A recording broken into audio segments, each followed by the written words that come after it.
Hey guys, I'm Elizabeth Newsom and welcome to my booktube channel. Today I'm going to tell you about my top 5 favorite books from 2019. So I didn't read quite as many books this year as I would have liked to. This year I read 51 books, but compare that to 2018 where I read 102 books. It's literally double the amount last year. But part of last year, over half of it was also part of my gap year. And of course, so 2019 is my first full year where spring and fall are both in college. So it makes sense. Still kind of disappointing, and I want to read a lot more than I am, but that's not always an option. Still, 51 books isn't bad for a full-time college student. So I read a lot of really good books this year, but there were just a few that have really vividly stood out, and I keep a list of all the books that I read. And so as I was reading through it, there were just a few that stood out. The first one is The Scarecrow King, it's a reread that, when I read it this year, it's the second time that I read it. It's like, wow, I really enjoy this book so much. There are some books like that, like Tamara Lee's book, The Unveiling, which is the first book in her Age of Faith series. I also listened to that on audiobook this year. But The Scarecrow King, just the character herself is really unlikable at first. She's spoiled and selfish, but the guy character makes up for all of her deficits, and it's super sweet. I completely adore their romance and how her character changes and how their relationship develops. So the Scarecrow King is set in this kingdom where there are people who have certain types of power. And generally people with lighter or blonder hair are more powerful than those who have brown hair. And everyone has different types of gifts. So a girl with brown hair, her gift might be to make carrots grow faster, while a girl with blonde hair can control water.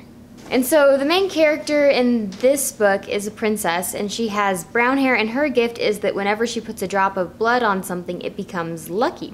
So it makes torches burn longer, it makes things not break, it makes nails that stick up not snag on things as people pass by, like lots of little things like that. So her father intends to marry her off, and that's the last thing that she wants. She knows her father doesn't like her, but she doesn't want to leave her home. So she goes and she insults all these guys and all her suitors, and her father's like, you know what, the next guy who comes up to my door, I'm going to let him marry you. And so it's this poor minstrel that comes up, and he's also bad at singing, but he's really strong and sweet. He knows his way around the wilderness. And so together they start journeying back to his kingdom. And I just love the story. Again, it's my reread, but it's still in my top 5 favorite books of this year.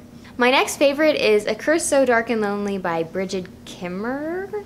Honestly, I should just stop trying to say authors' last names. So A Curse So Dark and Lonely, as you can tell, is a Beauty and the Beast retelling. So it's a bit different in that the guy's not always a beast, but there's this palace, and the palace goes through a season, and it repeats the same season all the time, just over and over, and they're trapped until they can break the curse.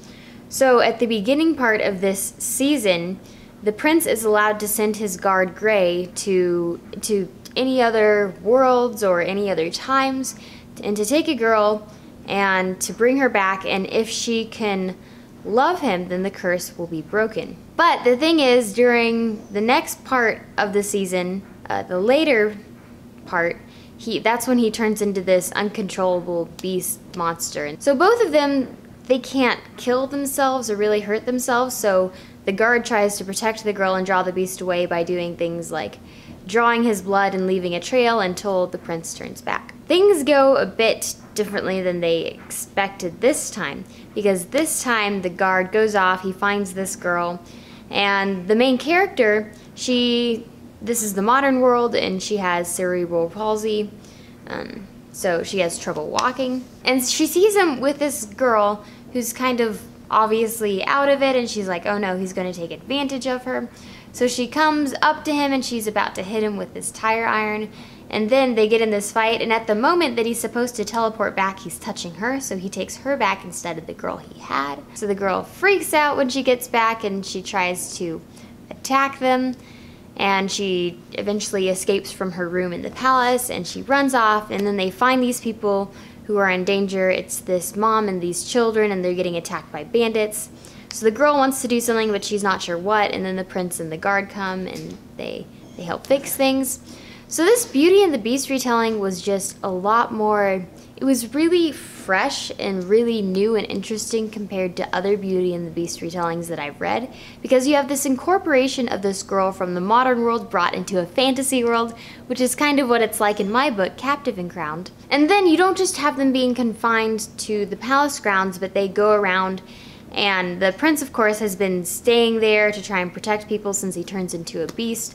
But when he's with this girl, they go around and they just try and help people and meet the citizens of the country. It was just a very unique way to do it, and I liked a lot of aspects of the story. And then we have Talon the Black.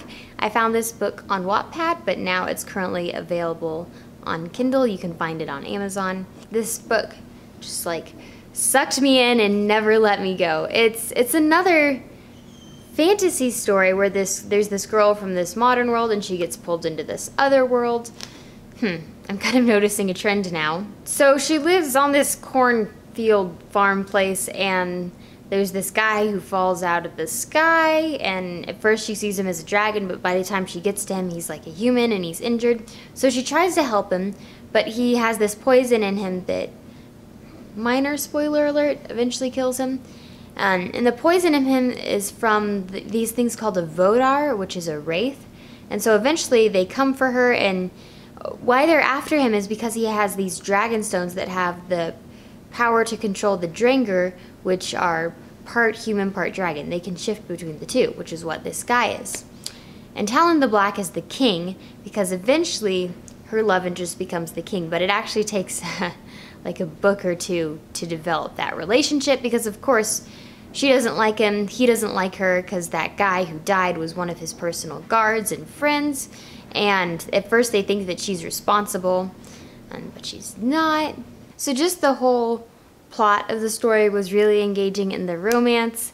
The one thing is that there are lots of POV characters that I don't care about, but I know other people are probably going to think differently and like how it enhances the story, so just my opinion. The next book I really enjoyed reading was Fright and Prejudice. This is my third reading of it. So it's a really slow build up, and I know lots of people find these books boring, but it's so sweet and adorable, and after reading this I so wanted to do like a Pride and Prejudice rewrite or fan fiction. I love how Darcy's dark and brooding, and how he's just so like passionately cares for Elizabeth, and just seeing the romantic tension between them start to build as she reciprocates his feelings. It's really cute. And I think of all my rereads, I probably enjoyed this one the most, and I don't know if it's just because I'm older and more mature, or no idea. But anyway, really enjoyed rereading it. And finally, my last book would be Single, Dating, Engaged, Married.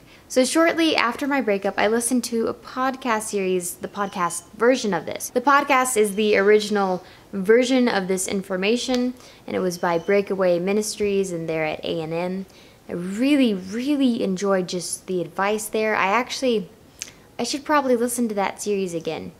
Maybe my boyfriend and I can listen to it together. We listened to one podcast, a Christian podcast, about relationships, and I think it'd be really fun to do another with him just while we're driving around together. The advice in this is just, I don't even remember all of it, but it's so good and really profound yet simple.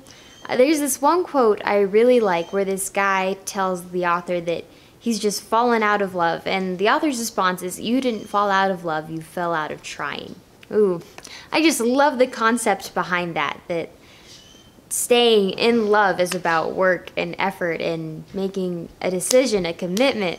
Because as much as I love romance, and even though I'm a romance author, the only way love is going to stick around and last is if it's something you choose rather than something you feel, which I know I've harped on a lot in both my book and throughout my YouTube videos, but it's just such an important truth, and it's really profoundly changed my life in the way I see the world, so it's something I want to share with other people. Highly, highly recommend this if you're not in a relationship, if you are in a relationship, if you're getting over a relationship. Just has a lot of really great information on keeping God first and saving yourself not only physically but also spiritually and emotionally. Well, there you guys have my top 5 favorite books of 2019. If you enjoyed this video, please give it a big thumbs up and subscribe, because I post one bookish writing college related video a week. And in the comments, I'd love to hear from you guys. Let me know what are some of your favorite books of 2019. Let me know down below, and I'll see you next time. Bye!